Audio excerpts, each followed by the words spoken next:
hello welcome back to my YouTube channel. ඔන්න ඉතින් අද මම ඔයාලව එක්කන් යන්න හදන්නේ අපේ ගමේ තියෙන ලස්සන පන්සල බලන්න. ගොඩාක්ම අය එන්න ආස දැකලා තියෙන ලස්සන පන්සලක් තමයි මේ අපේ ගණේගම පන්සල කියලා කියන්නේ. ඉතින් එන්නකෝ යන්න. ඉතින් ළමයි පෞරාණික වටිනාකම් රාශියකින් යුක්ත වෙච්ච මේ පන්සල ගණේගම අරමන පොළ රන්කොත් රජමහා විහාරය කියලා තමයි හඳුන්වන්නේ. ඉතින් මේක පිහිටලා තියෙන්නේ රත්නපුර පැල්මඩුල්ල ප්‍රදේශයේ. හරිම ලස්සන පන්සලක් තමයි ඉතින් මේ ගණේගම පන්සල කියලා කියන්නේ.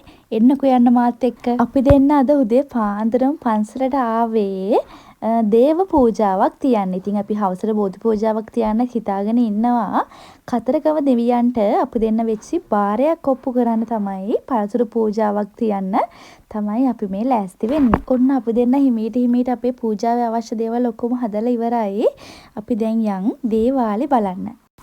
ඔයාට මේ දේවාලේ දකිද්දි මතක් වෙනවා ඇති සාමාන්‍යයෙන් මගේ ඒජ් එකේ වගේ නම් අපිට 10 හෝ 11 වසරේදී සිංහල පාඩමක් තිබ්බ කතරගම කියලා. එතකොට ඒ පාඩමෙන් අපිට කියලා දුන්නේ කවි පන්තියක් තමයි තිබුණේ.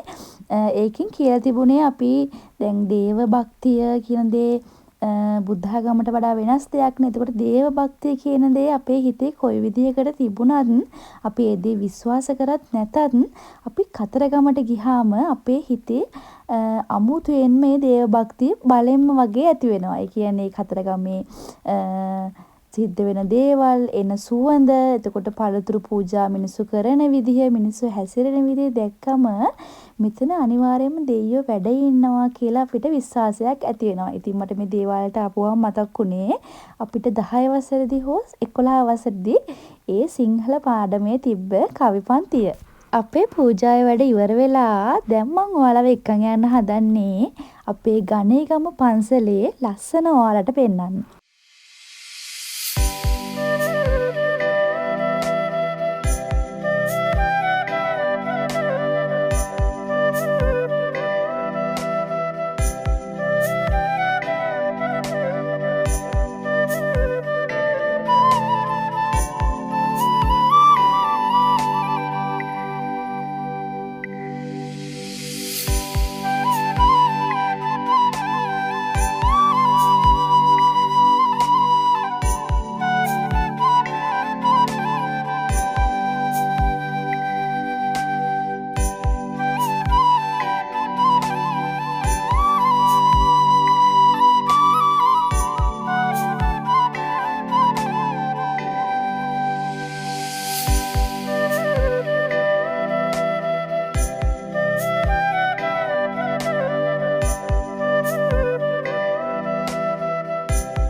අපි මේ කරගත්තා වූ පින් ඔයාලටත් අනුමෝදන් වෙන්න කියලා මම ප්‍රාර්ථනා කරනවා.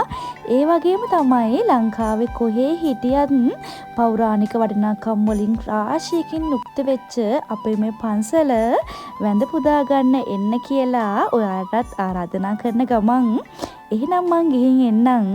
සතුටින් පරිස්සමෙන් ඉන්න.